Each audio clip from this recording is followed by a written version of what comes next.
ова издание. Пандемијата и економијата, главен фокус на избраниот председател Џо Бајден во периодот на транзиција. Ке можат ли послабите здравствени системи соодветно да ја складираат вакцината на Pfizer против COVID-19? Онлайн наставата може да биде и креативна.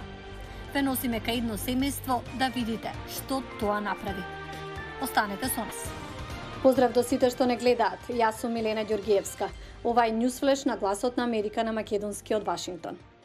Избраниот председател Џо Бајден формираше тим за справување со пандемијата, кој ќе работи на зголемено тестирање, производство на опрема за лична заштита, како и на развој и дистрибуција на вакцини. Пред да слушнете повеќе за ова, да ве упатам за сите информации околу изборите во САД, на нашата веб страница и на социјалните медиуми. Новоизбраниот председател Џо Бајден влезе во председателската трка, ветувајќи проширување на пристапот до здравствена заштита, помош за работничката класа и развој на индустријата за чиста енергија, која би отворила милиони нови работни места. Сепак, неговата прва грижа ќе биде како да се справи со пандемијата на коронавирус, која доведе до над 237.000 смртни случаи во САД, според Универзитетот Џонс Хопкинс. Нема да штедам напор или заложба да го свртам текот на пандемијата. Бајден формираше тим кој ќе работи на пошироко тестирање, поголемо производство на опрема за лична заштита за здравствените работници, како и на развој и дистрибуција на вакцини. Но за да исполни оваа агенда, Бајден треба да ги среди длабоките партиски поделби, кои се зголемија уште повеќе за време на администрацијата на председателот Доналд Трамп. Поделбите се длабоки. Се надевам дека тие ќе се надминат со тек на време, но тоа нема да биде брзо и лесно. Бајден би можел да се соочи со тешка опозиција од лидерот на републиканското мнозинство во Сенатот, Мич Маконел, кој ќе диктира агендата на Сенатот, доколку републиканците освојат едно од двете места на изборните трки во Џорџија во јануари. Маконел би можел да спречи многу либерални избори. Истовремено, Бајден се смета за одличен преговарач, служејќи како сенатор со децении и како поранешен подпредседател на Барак Обама. Неговиот однос со Маконел и другите ќе биде ставен на тест. Можеби ќе ги искористи врските во главниот град со цел да изгради невообичаени коалиции какви што веројатно не сме видели изминативе 4 години. Бајден ја истакна потребата од двопартиска соработка за доброто на сите. За да постигнеме напредок, мора да престанеме нашите противници да ги сметаме за непријатели. Ние не сме непријатели, ние сме американци. Демократскиот лидер исто така ќе се соочи со притисок од прогресивните сили во неговата партија, кои сакаат универзална владина здравствена заштита и агресивни мерки за борба против климатските промени. Некои од крајните левичари, како представничката во Конгресот од Њујорк, Александрија Окасио-Кортез, веќе изразија фрустрација дека умерените демократи имаат тенденција да ги напуштат прогресивните каузи во интерес на склучување на договори со републиканците. Складирањето на вакцината на Pfizer ќе биде изводливо во богатите држави, но во посиромашните држави тоа нема да биде едноставно, велат научниците. Што треба да направат државите за да се подготват од прилогот во продолжение. Истражувањата на вакцината од Pfizer и Биотех се уште во рани фази, но научниците велат дека резултатите од досегашните 44.000 доброволци покажуваат дека вирусот може да биде победен. Вакцината е базирана на новата така наречена mRNA технологија, допрва треба да биде одобрена од регулаторите. Дури да се забрза процесот, предстојат други предизвици. Има големи предизвици со производството, логистиката. Вакцината треба да се чува на минус 80 целзиусови степени. Тоа е изводливо во богатите држави, но во сиромашните нема да биде едноставно. Во оваа болница во Буркина Фасо фрижидерот редовно се расипува и лековите стануваат неупотребливи. Обединетите нации велат дека здравствените системи кои обслужуваат 2/3 од светската популација немаат соодветни уреди за ладење. Ако денес, например, се појави вакцината против коронавирусот, ќе ни требаат многу повеќе фрижидери за складирање. Немаме такви фрижидери.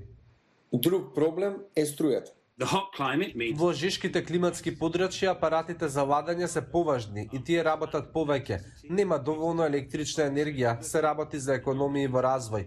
Ако погледнете поголем број од тие пазари, ќе видите дека има области и држави каде 30 до 40% од здравствените центри немаат пристап до струја.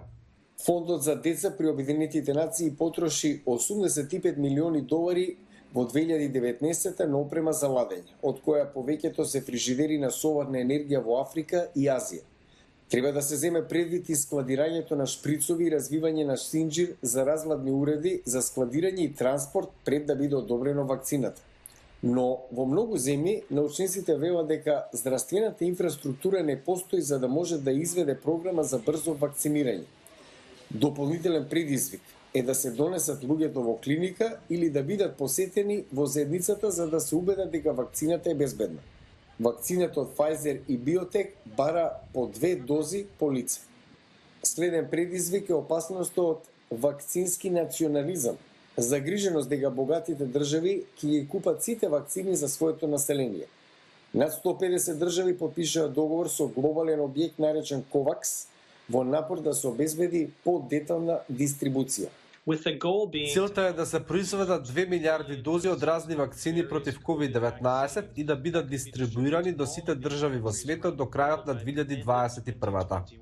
Научниците велат дека и другите класични испитувања исто така може да се покажат ефикасни и исто така ги зголемува надежите за програми за вакцинирање во големи размери. Но тие предупредуваат дека се додека не бидат реализирани, најважно е владите и поединците да продолжат да прават се што можат за неширење на вирусот додека стапките на инфекција продолжуваат да растат. Родители изградија училиште за нивната ќерка со помош на локална група на Facebook, за да може полесно да ја следи онлайн наставата. Погледнете. Секое утро 8-годишната Иксел Блендон Мекинтајр оди за незината куќа, минува 10 чекори низ дворот и пристигнува на училиште. Иксел доби свое лично училиште во септември. Пред тоа ја делеше кујната со своите родители, кои двајцата работат од дома. Ова се покажа како голем предизвик за неа, затоа што е аутистична и има проблем со концентрацијата.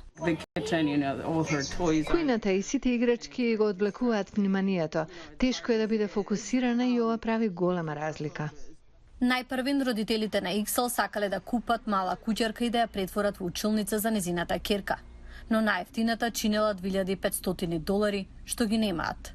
Затоа решиле да изградат нова од нула со помош на локална група на Facebook. Тој прашуваше дали има некој вишок даски, боја или слично. Оттаму и јас имам добиено боја кога ми требаше. На овој начин си помагаме како соседи.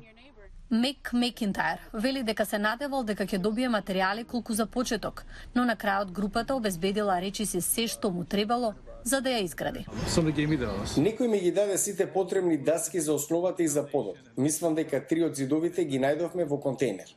Иксел им помогнала на незините родители да го изградат училиштето и вели дека е задоволна од резултатот. Ги сакам прозорците, подот, бирото и таванот ми е како виножито.